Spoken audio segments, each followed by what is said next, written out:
चलिए जानते हैं देश दुनिया के सिलेक्टेड काम की बहुत ही महत्वपूर्ण सिलेक्टेड खबरों को सिर्फ और सिर्फ 10 मिनट में 50 बड़ी खबरों को। लेकिन वीडियो के आगे बढ़ने से पहले अगर आप लोगों ने हमारे चैनल को अब तक सब्सक्राइब नहीं किया तो सब्सक्राइब करके नीचे का बेल आइकन को जरूर प्रेस कीजिए।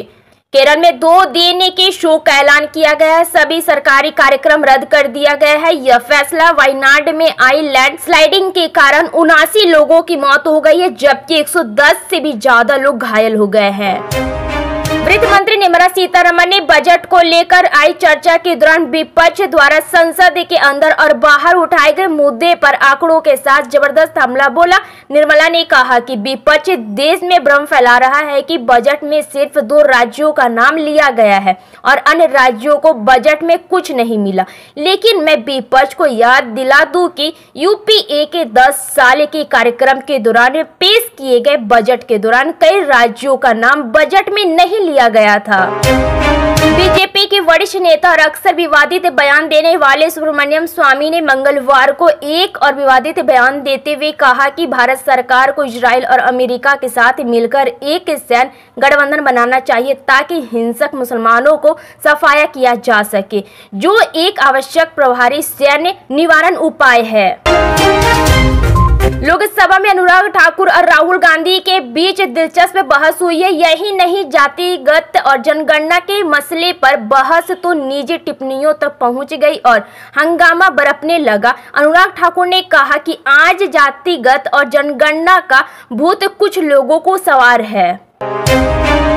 कांग्रेस ने लोकसभा अध्यक्ष ओम बिरला से आग्रह किया है कि पिछले सप्ताह संसद परिषद में विपक्ष के नेता राहुल गांधी से मुलाकात के बाद किसान नेताओं की मीडिया से बातचीत को शिष्टाचारिक उल्लंघन नहीं माना जाए।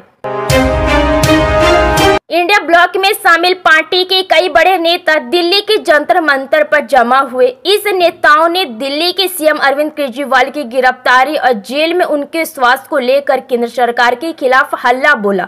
शिवसेना यूबीटी के नेता संजय राउत ने आप सीएम केजरीवाल, शिवसेना और उद्धव ठाकरे के डीएनए को एक जैसा बताया। उन्होंने नेताओं के नाम गिनाते हुए कहा, पूरा India block CM Kejriwal ji के समर्थन में इस मंच पर उपस्थित है। दिल्ली की जनता इस कड़ी धूप में अपने नेता के लिए यहाँ मौजूद है। मैं सिर्फ इतना ही कहूँगा कि मेरी पार्टी शिवसेना, मेरा नेता उद्धव ठाकरे, आम आदमी पार्टी और अरविंद केजरीवाल का डीएनए एक जैसा ही है।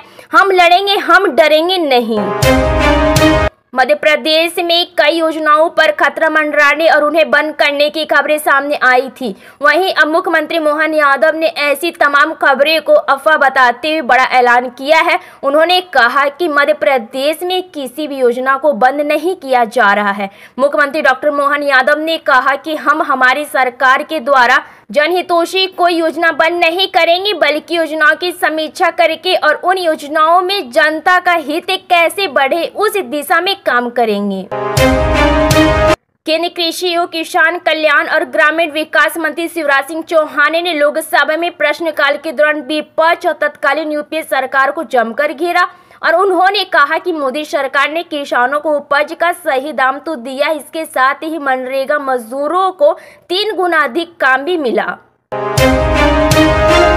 संसद का मानसून सत्र जारी है। एक दिन पहले जहां नेता प्रतिपक्ष राहुल गांधी ने लोकसभा में अग्निवीर योजना सहित बजट और महंगाई के मुद्दे पर मोदी सरकार को घेरा।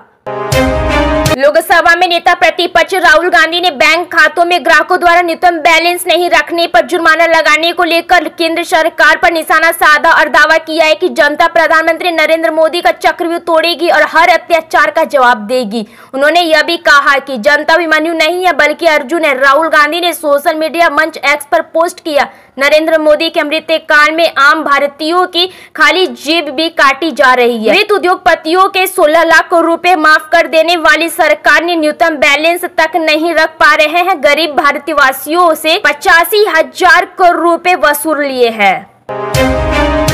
केरल में मूसलाधार बारिश के बीच भूस्खलन ने तबाही मचाई। अब तक 93 लोगों की मौत की पुष्टि हो चुकी। इसी बीच आसमानी आफत का खतरा अभी टला नहीं है। मौसम विभाग ने राज्य के 4 जिलों में भारी बारिश का रेड अलर्ट जारी किया है। हरियाणा के रोहतक से कांग्रेस सांसद दीपेंद्र सिंह हुड्डा ने संसद में किसान आंदोलन के कारण हुई मौत के बाद उनके परिवारों को नौकरी न दिए जाने का मामला उठाया। महिला बाल विकास विभाग में काम करने वाली आंगनवाड़ी कार्यकर्ताओं और सहयोगियों को मध्य प्रदेश में प्रधानमंत्री जीवन योजित बीमा योजना और प्रधानमंत्री सुरक्षा बीमा योजना की बीमा कवर का लाभ मिल सकेगा। इस योजना के संचालक पर प्रदेश में 2 साल में 12 करोड़ 10 लाख रुपए खर्च किए जाएंगे। वित्त मंत्री निर्मला सीतारमण ने बजट पर चर्चा का जवाब देते हुए कहा कि पूंजीगत व्यय के कारण कोविड के बाद हमने उच्च गति से विकसित किया है और अब हमारा देश सबसे तेजी से बढ़ती अर्थव्यवस्था है। लव जिहाद मामले को लेकर प्रदेश की योगी सरकार ने बेहतर सख्त कदम उठाए हैं। विधानसभा सत्र के पहले दिन ही लव जिहाद मामले को लेकर विधानसभा में नया विधेयक पेश किया गया।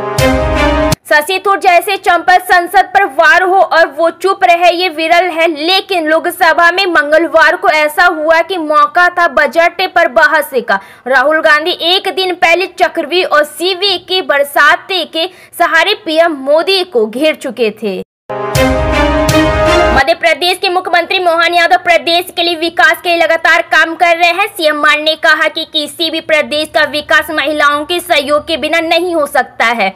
सीएम मोहन यादव ने कैबिनेट बैठक बुलाई जिसमें उन्होंने मंत्रिपरिषद के साथ कई प्रस्तावों पर चर्चा की। इस बैठक में मोहन सरकार ने लाडली बहनों को लेकर एक बड़ा फैसला किया है। दरअसल अब मोहन यादव सरकार 450 रुपए में लाडली बहनों को रसोई गैस सिलेंडर देंगे। इसके साथ ही लाडली बहनों को हर महीने मिलने वाली 1250 रुपए राशि भी दी जाएगी।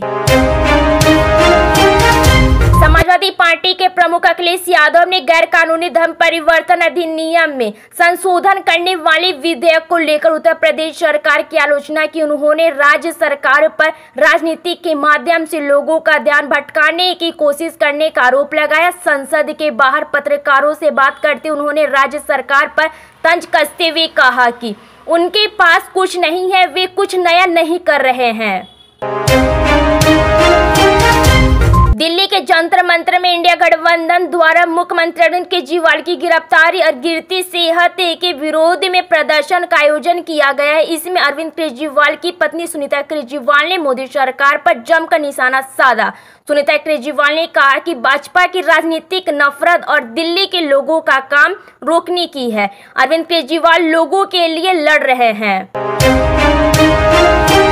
उत्तर प्रदेश विधानसभा में लव जिहाद बिल पास कर दिया गया है। नए कानून के तहत अपनी पहचान छुपाकर शादी करने और धर्मांतरण पर उम्र कैद की सजा का प्रावधान है। कोई भी ऐसा शख्स जो अपनी धार्मिक पहचान छुपाकर शादी करेगा और अपने पार्टनर को धर्म परिवर्तन पर मजबूर करेगा, उसे इस नए कानून के तहत उम्र कैद की सजा हो सकती है।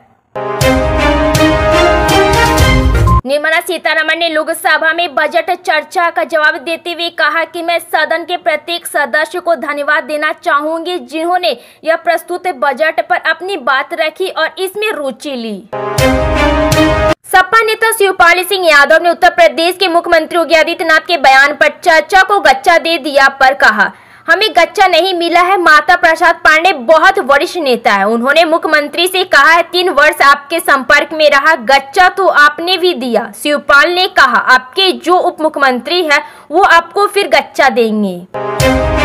लोकसभा चुनाव 2024 में अयोध्या जिले की सीट पर बीजेपी प्रत्याशी को हराने वाले सपा नेता अवधेश प्रसाद ने संसद में अपनी जीत के कारण गिना। उन्होंने कहा अयोध्या के लोगों ने बीजेपी को इसलिए नकारा क्योंकि प्रभु श्री राम की प्रजा को सताया गया और उनके घरों को ढहाया गया। उन्होंने आगे कहा बीजेपी ने किसानों को बर्बाद किया है। आरजेडी सांसद मनोज झा ने दिल्ली के कोचिंग सेंटर में 3 छात्रों की मौत पर प्रतिक्रिया दी। उन्होंने कहा हम मौत होने के बाद चर्चा कर रहे हैं, हम हादसे के देश में तब्दील हो गए हैं। उन्होंने कहा एक बाबा भीड़ लगाता है और हादसे में लोग मर जाते हैं, हम श्रद्धांजलि देकर आगे बढ़ जाते हैं।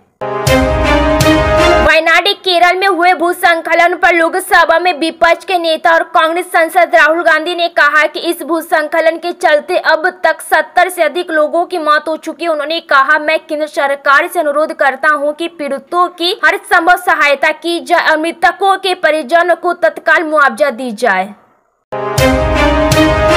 मुख्यमंत्री अरविंद केजरीवाल की गिरफ्तारी के खिलाफ जंतर मंतर पर इंडिया के नेताओं ने विरोध प्रदर्शन किया। आप सांसद राघव चड्ढा ने कहा, आज इंडिया की एकता नजर आई। केजरीवाल की रिहाई की मांग देश के कोने कोने से आ रही है। शिवसेना बीजेपी के नेता संजय राउत ने कहा, केजरीवाल को नहीं बल्कि लोकतंत्र को जेल में डाला गया है।